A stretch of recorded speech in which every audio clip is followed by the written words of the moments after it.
안녕하세요. 결혼을 앞두고 있던 28살 여자입니다.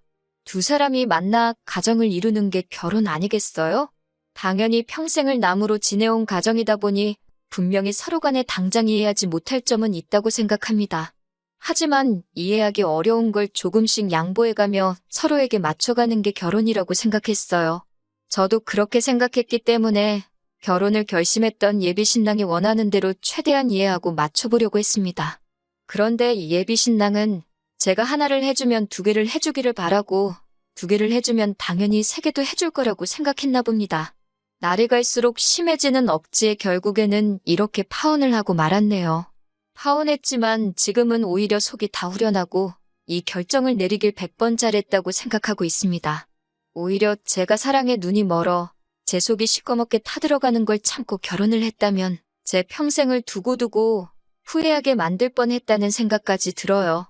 제 나이가 결혼을 생각하기에 시기상조라고 할 만한 나이는 아니지만 그래도 비교적 이른 나이라고는 생각하고 있었습니다. 저와 결혼을 앞두고 있던 예비 신랑은 저와 궁합도 안 본다는 4살 차이였어요. 나이 차이가 조금 나는 편이기는 했고 예비 시부모님 쪽에서 결혼을 조금 서두르시는 경향이 없지 않아 있었습니다. 예비 신랑 또한 제가 좋아서 정말 평생을 함께 있고 싶어서 청혼을 했다기보다는 예비 시부모님 등살에 밀려 청혼을 한 것 같다는 느낌을 받을 때도 있었어요.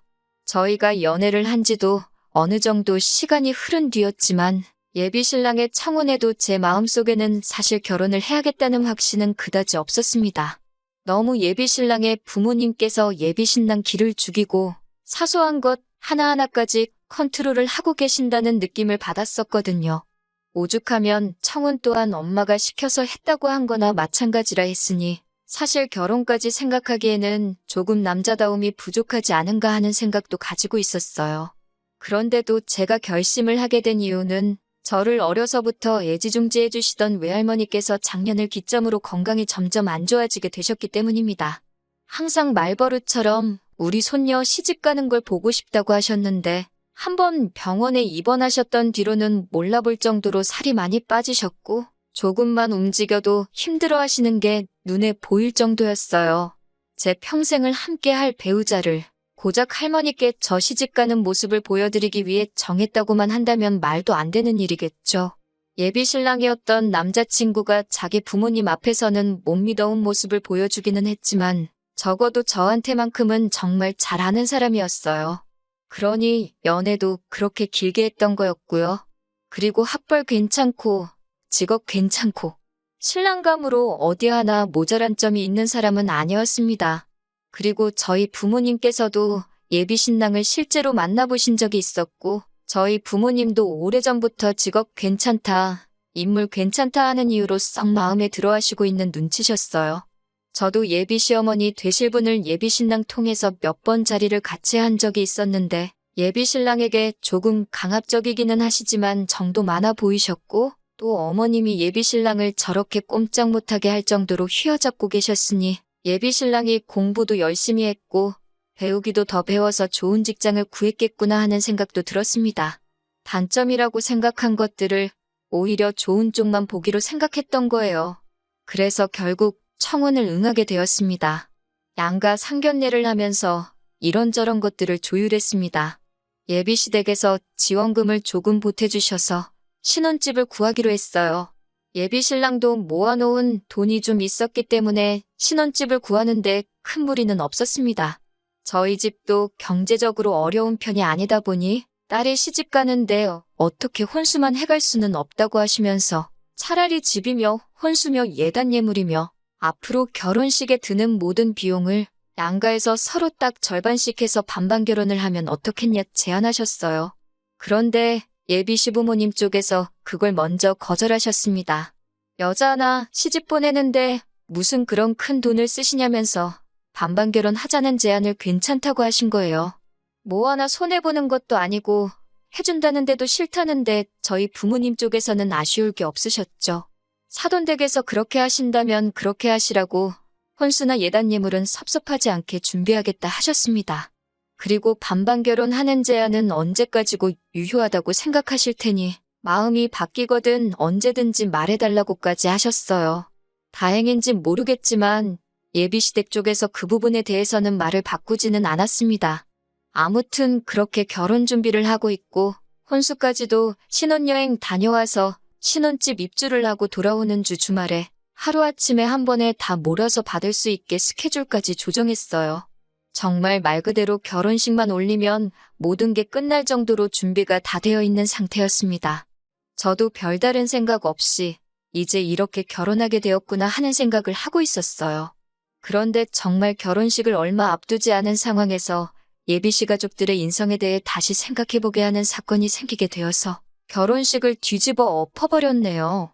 예비 신랑에게는 위로 누나가 한 명 있습니다. 결혼을 했다면 저의 신우가 되었을 사람이죠.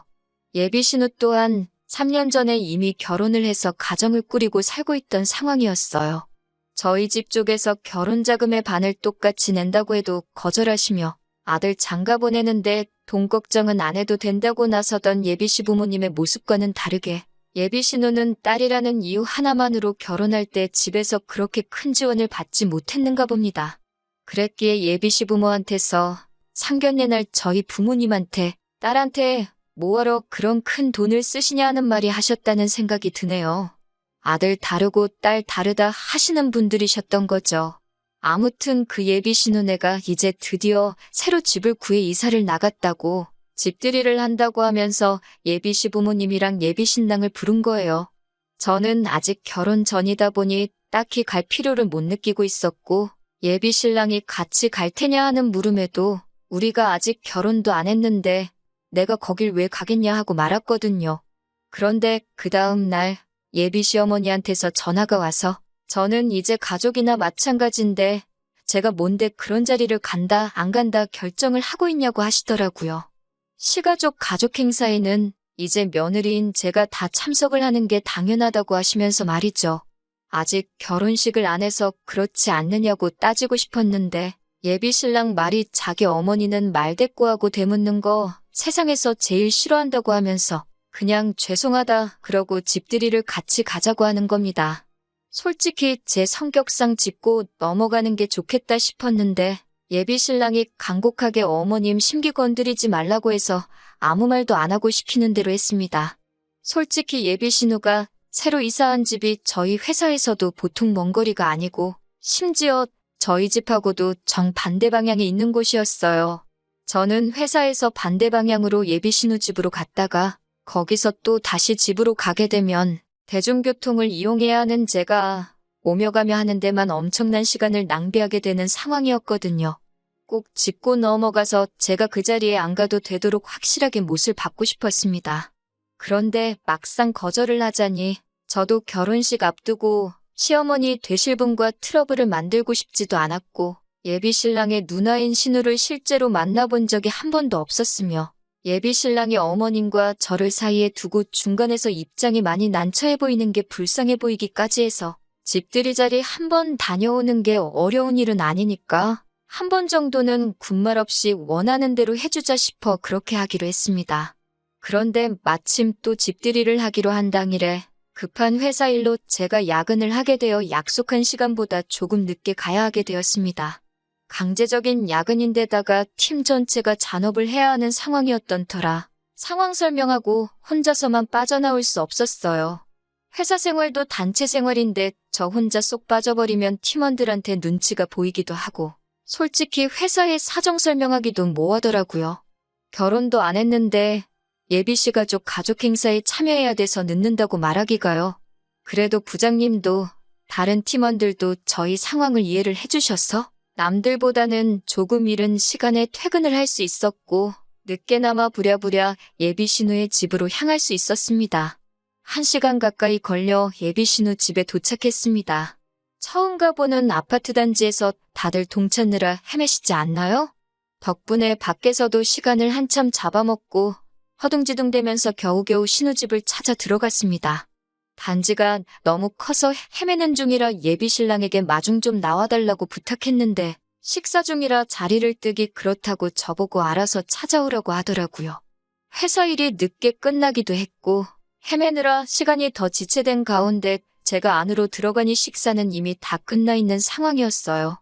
저도 야근하고 곧장 이쪽으로 오느라 식사를 하지 않은 상황이기는 하지만 오히려 저를 기다리지 않고 식사를 먼저 시작했고 식사가 다 끝나 있던 상황이 서운하거나 하지 않고 오히려 안심이 되더라고요. 그 늦은 시간까지 저를 기다리고 있었다면 밥이 정말 코로 들어가는지 입으로 들어가는지 모를 정도로 엄청 부담이 되었을 테니까요. 하지만 제가 다른 일도 아니고 회사 일 때문에 그런 건데 예비 신랑이나 시부모님이나 굳이 신우를 소개하는 자리를 신우 집들이가 아니라 다른 날로 잡아주면 되는 거지. 기어이 여기까지 부르셨다는 점은 조금 서운했습니다. 안 그래도 잔업도 있었고 식사도 못한지라 체력적으로 많이 힘이 드는 상황이었는데 예비씨 가족들 앞에다 두고 벌써듯 있어야 하는 자리가 정신적으로도 기가 빨리는 기분이었거든요. 어차피 제가 자리에 있든 없든 신우 집들이는 예정대로 진행을 했을 거였고 식사도 저 빼고 하는 자리였다면 차라리 다음 기회에 보자고 해줬다면 저도 참 배려받는 느낌이 나고 기분이 좋았을 거예요. 아무튼 예비 신우는 그날 처음 보게 된 건데 인상도 좋고 성격도 서글서글하니 참 좋아 보였습니다. 심지어 그 자리에서 예비 신랑도 예비 시부모님도 그 누구 하나 저한테 늦어서 피곤하지 않냐 물어본 사람 없었고 식사가 끝난 자리였지만 저한테 밥은 먹고 온 거냐 물어봐준 사람도 예비 신우밖에 없었어요. 정말 고마울 지경이었죠.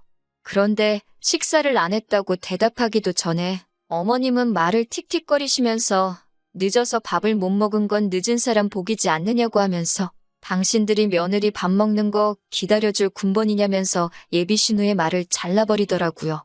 예비 신우가 제가 늦는다고 뭐 따로 덜어놓기는 했는가 본데 어머님께서 말을 그렇게 하셨던 게 솔직히 빈정이 상하기도 했고 그 소리 듣고 밥까지 먹으면 무슨 소리를 듣게 될지 안 봐도 뻔해서 솔직히 배는 조금 고팠지만 괜찮다고 했습니다. 솔직히 예비 신랑 휘어잡으시는 거 보고 여장부 스타일이라고 느끼긴 했었지만 그동안 결혼 이야기 오고 가면서 몇 번씩 따로 찾아뵈면서 잔정이 많으시고 좋은 분이라고 생각했는데 이건 뭐 제가 며느리 확정이 된 거나 마찬가지인 상황이니 이제 저까지 싸잡아서 휘어잡으시려고 하는 건가 하는 생각이 들었어요.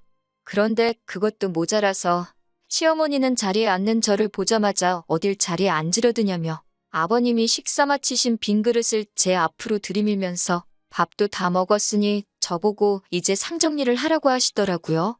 정말 100번 양보해서 제가 벌써 결혼해가지고 이 집 며느리가 되어 있는 상태라고 쳐도 이게 내 집 집들이 하는 게 아니고 신우집 집들이를 하는 자리잖아요. 그런데 거기서 아무리 제가 며느리라고 먹지도 않은 밥상을 정리시키는 게 무슨 경우인가요? 제가 그 말에 기분이 나빠서 표정 관리를 못했나 봐요. 솔직히 거기서 어머님이 한마디만 더 했다면 제 입에서 좋은 소리 나가지는 않았을 겁니다. 그런데 예비 신우가 분위기를 읽고는 뭘 상까지 치우냐고 하면서 준비한 안주도 몇 개 없다고 그 위에 그냥 술상을 바로 차리겠다는 거예요. 그러면서 제 자리 앞에는 저 먹으라고 따로 덜어놓은 음식을 몰래 꺼내다 줬는데 그 마음 씀씀이 하나만큼은 정말 고마웠네요. 예비 신우가 아니었다면 진작에 두 손 두 발 들고 그 자리에 모시겠다 말하고 도망 나왔었을 거예요. 그 와중에 예비 신랑은 제 편을 들어주는 것도 아니고 알고 저러는 건지 지 엄마한테 거스르기 싫은 건지 아주 모가지가 TV 쪽으로 돌아가서 제가 지네 엄마한테 무슨 말을 듣고 있는 건지 뺨을 맞고 있는 건지 신경도 쓰지 않더라고요. 요즘 TV 프로 저거 재밌다면서 무슨 돌싱들 모아놓고 커플 만들어준다고 하는 연애 프로그램이었는데 그 꼬라지를 보고 있으니 속으로 너 그러고만 있으면 언젠가는 너도 그 프로에 나가서 새로 배우자 찾아야 할 날이 올 거야 하는 생각이 들었습니다. 아무튼 그렇게 예비시모와 한바탕 할 뻔한 게 유야무야 되고 집들이 2차로 술자리가 시작되었습니다.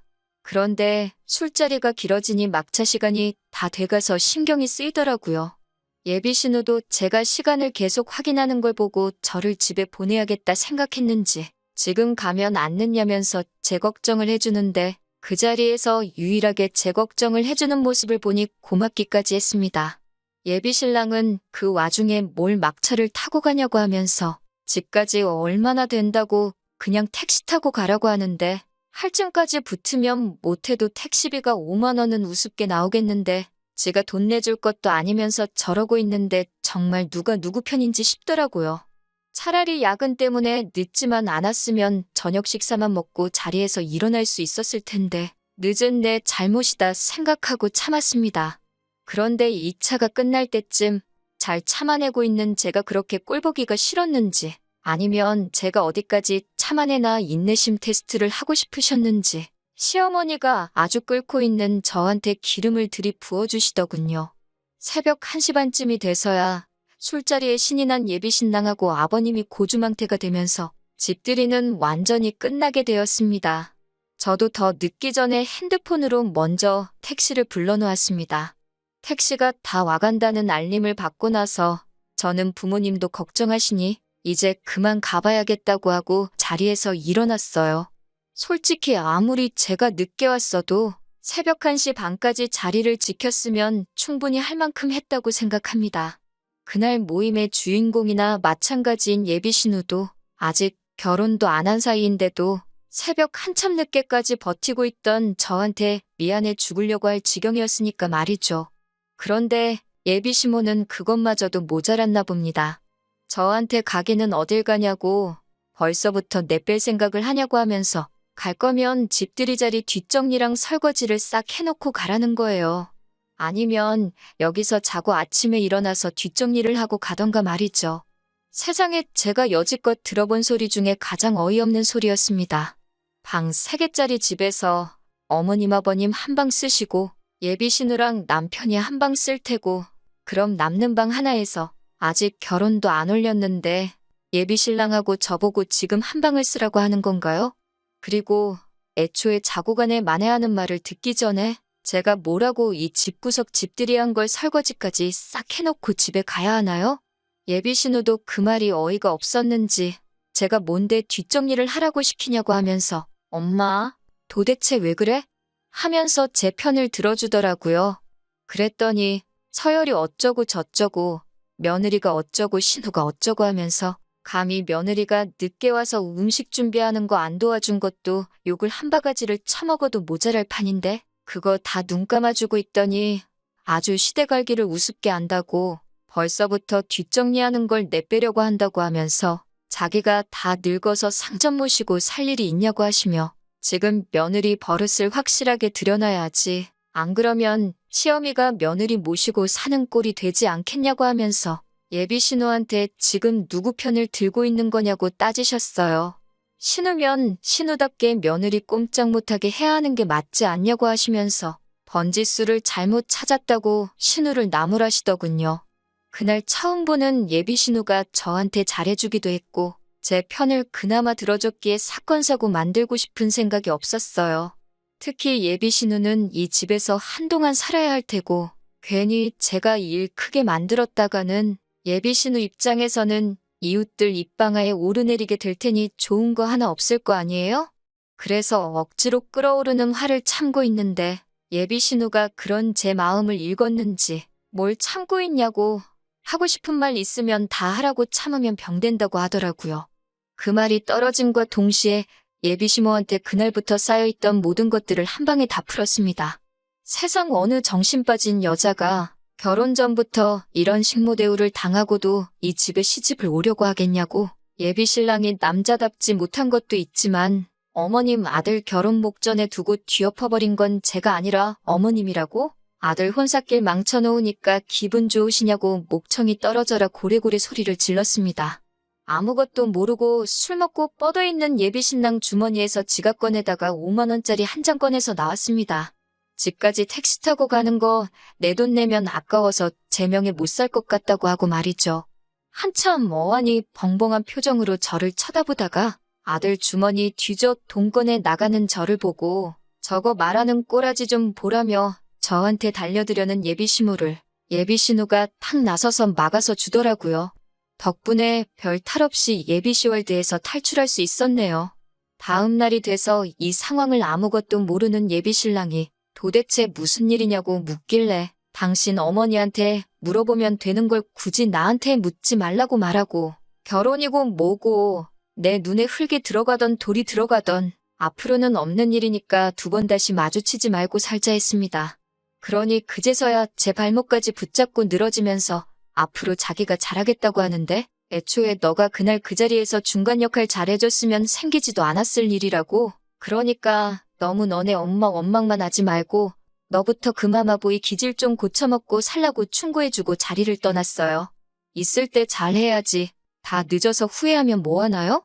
그리고 조금 시간이 지나서 예비 신우를 만나게 되었어요. 솔직히 제가 많이 참아준 것도 고마운데 자기 엄마한테 그렇게 한마디 해줘서 속이 다 후련했다고 하더라고요. 제가 느낀 대로 예비 신우는 그동안 딸이라고 동생인 예비 신랑한테 항상 양보하고 포기해야 했고 차별을 받으면서 자랐나 봅니다. 자식된 입장에서 별일 아니라고 생각하며 참고 살아왔는데 마음속에 응어리가 져 있었나 봐요. 그리고 며느리 될 사람인 저한테 그러실 줄도 몰랐다고 하더라고요. 저야 이제 막 가족이 될 뻔한 사람이지만 평생을 같이 살아오면서 여자라고 자기 엄마한테 무시당해가며 살아왔으니 제가 어떻게 지내게 될지 눈에 보였다고 하네요. 가족이림에도 불구하고 같은 여자로서 제가 자기가 차별받아온 것처럼 당하고 있을 저를 생각하니 아무리 가족일이라도 제 편을 들어주고 싶었다네요. 그 이후로 바뀐 건 그렇게 마마보이였던 예비신랑의 어머님과 대판 싸우고 그 뒤로부터는 척지고 살고 있다고 하네요. 그 성격에 얼마나 그렇게 어머님 등지고 지낼지는 모르겠지만 제가 더 이상 신경 쓸 일은 아니지요. 적어도 10월드 입장권을 제 손으로 제 돈 내고 끊었다가 수수료 조금 들었지만 반품하고 유턴한 게 천만다행이라고 생각합니다.